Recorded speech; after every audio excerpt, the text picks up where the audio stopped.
मेरे सभी सम्मानित मदरसा आधुनिकीकरण शिक्षक साथियों को मेरा नमस्कार। मैं पंकज मिश्रा, मदरसा आधुनिक शिक्षक। दोस्तों, जैसा कि आप जानते हैं कि मदरसा आधुनिकीकरण शिक्षकों की समस्या काफ़ी गंभीर विषय बना हुआ है। उसके समाधान के लिए तमाम सारे शिक्षक साथी हमारे प्रयास कर रहे हैं और लगातार उनका प्रयास जारी है और ये प्रयास अब उम्मीदों में कन्वर्ट हो रहा है लेकिन कुछ लोगों को हजम नहीं हो रहा है। लेकिन आपको हम बताना चाहेंगे मेरे दोस्त, हमारे ऐसे ऐसे शिक्षक साथी हैं जो कभी भी मीडिया के सामने नहीं आए हैं, लेकिन फिर भी वो अपना काम अनवरत जारी रखा है। ऐसा नहीं है कि वो मीडिया के सामने नहीं आए हैं तो वो काम नहीं कर रहे। अरे भाई, वो काम कर रहे हैं अपना, और जितना हो सकता है उससे ज़्यादा करने का प्रयास कर रहे हैं। आपको हम बताना चाहेंगे कि थोड़ी सी जो राहत भरी खबर आई है आज, वो दिल को थोड़ा सुकून देता है कि ऐसे खबरों की वजह से ही आधुनिकीकरण शिक्षकों का मनोबल बढ़ा हुआ। दोस्तों, आज हम चर्चा करेंगे समायोजन को लेकर के क्या कुछ सूचना आई है आज, और बकाये को लेकर के इन सारी बिंदुओं पर आज आपसे चर्चा हो।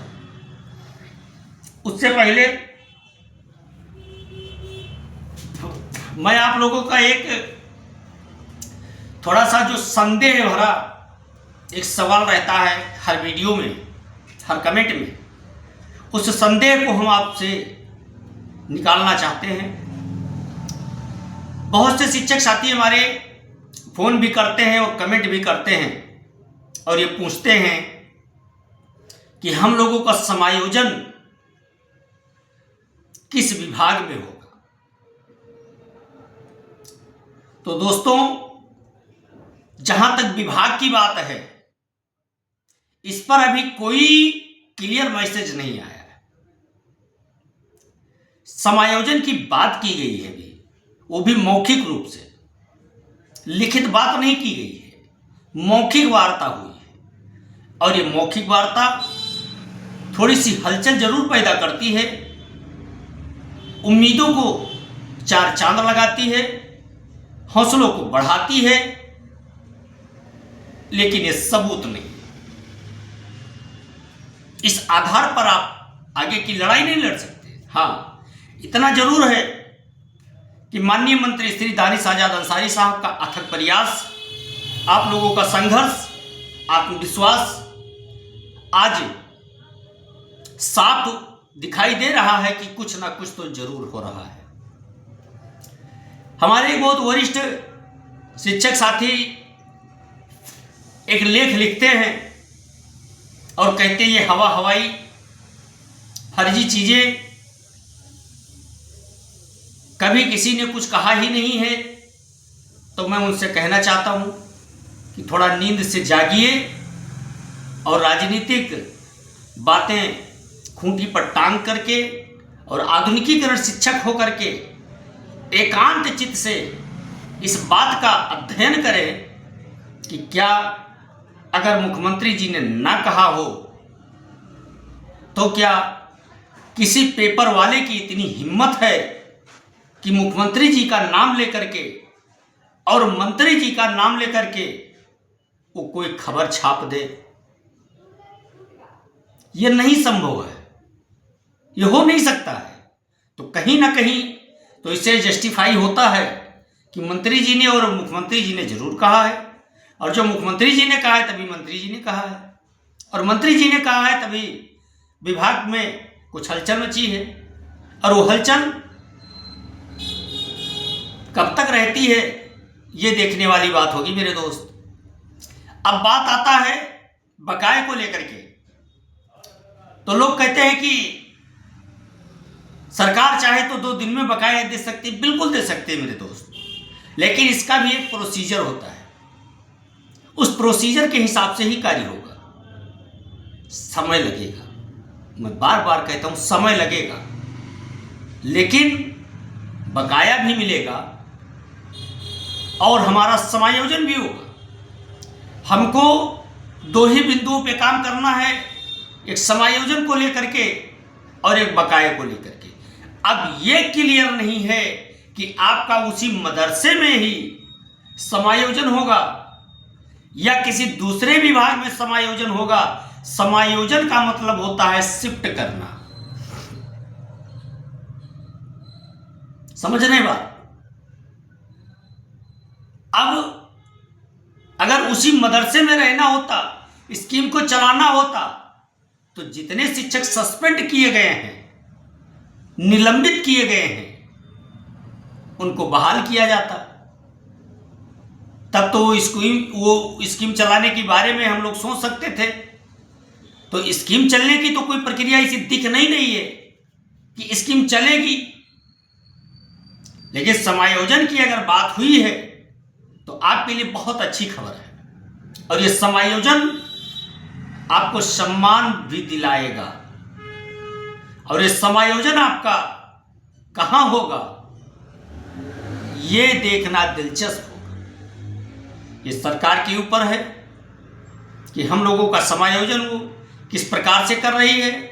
हमको चपरासी बनाएगी, टीचर बनाएगी, या कुछ और बनाएगी। क्वालिफिकेशन के हिसाब से सरकार के पास बहुत सारे विभाग हैं, बहुत सारे पद हैं। सरकार जब चाहे जहां चाहे वहां रख सकती है।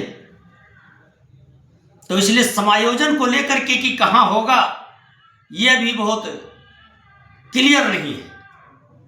रही बात बकाये की, तो बकाये का मुकदमा आपका चल रहा है कोर्ट में। हमारे पैरोकार महोदय साहब उसकी पैरवी कर रहे हैं,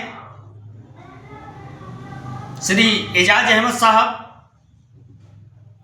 और एजाज अहमद साहब के अंदर कौन सी बातें चल रही जिसके वजह से वो पैरवी में ढिलवाही किए हुए हैं, वो तो खैर वही बता सकते हैं। लेकिन पैरवी नहीं हो पा रही, ये हम लोग जानते हैं।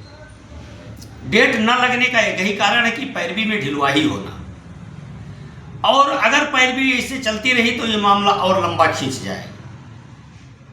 दोस्तों, कुछ लोग फोन करके एक चीज और पूछ रहे हैं, क्या पोर्टल पर नाम होना जरूरी है या नहीं है? तो मेरे दोस्त, पोर्टल पर नाम होना जरूरी भी है। अब आगे कुछ लोग ये फोन कर रहे हैं कि हमारे प्रबंधक मैनेजर बता रहे हैं कि आप मदरसा आइए, क्योंकि सरकार आप लोगों को करने जा रही है, तो आप लोग आइए मदरसे में पढ़ाइए। अगर आप नहीं पढ़ाते हैं तो आपका जब सरकार करेगी तो आपके जगह पे दूसरे को रख लिया जाएगा। तो उनका भी मैं डाउट क्लियर करना चाहूंगा कि सरकार हमको पैसा, जहां तक हमको लेटर नहीं प्राप्त हुआ है स्कीम बंद होने का, तहां तक आप पैसा पाने के पात्र हैं। उसके बाद जब से लेटर आपका विभाग में पहुंचा दिया गया कि केंद्र सरकार ने स्कीम को बंद कर दिया, इसलिए राज्य सरकार भी टेक्निकल रूप से बंद कर रही है, उसके बाद से अगर आपका पोर्टल पर नाम नहीं है तो भी आपके लिए कोई समस्या का सवाल नहीं उठता है, आपके लिए कोई समस्या होने वाली नहीं है। दूसरी बात, अगर सरकार समायोजित कर देती है तो कोई जरूरी नहीं है कि हमको उसी मदरसे में समायोजित करे। तो पोर्टल पर नाम होना ना होना यहां भी कोई जरूरी नहीं है। अब रही बात कि स्कीम को अगर रीओपन कर दिया जाए और उसी मदरसे में उन शिक्षकों को बहाल करते हुए रखा जाए, तो उसके लिए दो ऑप्शन है।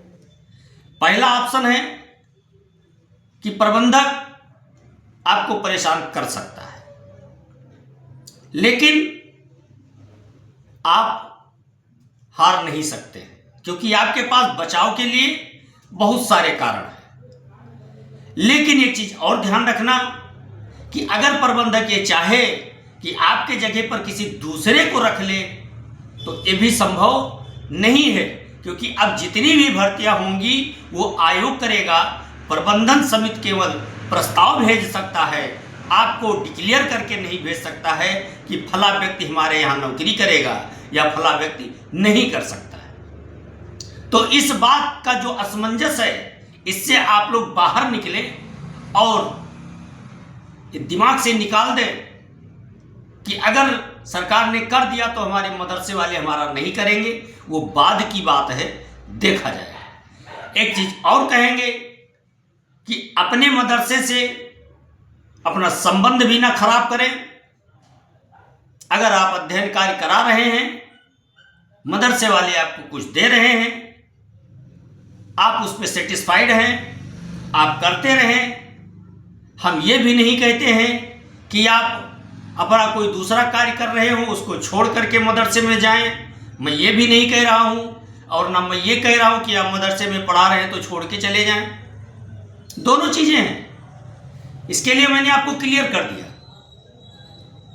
ये चीजें लोग नहीं बताते। कई दिनों से लोग फोन करके पूछ रहे थे, तो मैंने कहा चलो ठीक है, आज मैं इस वीडियो में बता देता हूं। तो दोस्त, आप परेशान ना हो।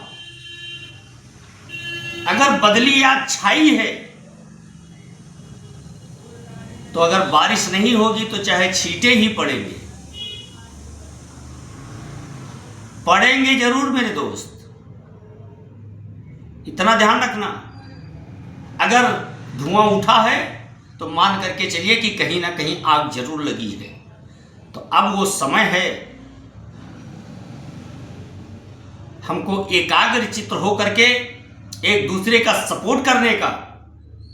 और एक चीज और बताएं, जो लोग कह रहे थे कि ये बातें फर्जी है, फलाने भैया का लेखनी हमेशा सच लिखती है, तो आज फलाने भैया का भी न्यूज आ गया है। ग्रुपों पर मैंने देखा है, जो लोग कह रहे थे कि ये केवल व्यूज पाने के लिए वीडियो बनाता है, फर्जी न्यूज देता है, आज न्यूज मैंने एक हफ्ता पहले बताया था, वही न्यूज आज हमारे सदरुद्दीन भैया वीडियो बना करके डाल दिए हैं। ध्यान रखना, ये वही लोग हैं जिनको आपकी तरक्की नहीं देखी जाती है। ये पहले आपका विरोध करेंगे, उसके बाद वही काम वो खुद करेंगे। तो भैया आप समझदार हैं, वीडियो क्या करें, फिर बड़ी हो गई, लेकिन आप झेलिए किसी तरह से पंकज मिश्रा को, क्योंकि आपके अंदर झेलने की क्षमता तो हो ही गई है। मेरे दोस्त, चलता हूं, याद रखना दुआओं में। आज के लिए बस इतना ही। नमस्कार, जय हिंद, जय भारत, भारत माता की जय। मुस्कुराते रहिए, हंसते रहिए, मस्त रहिए।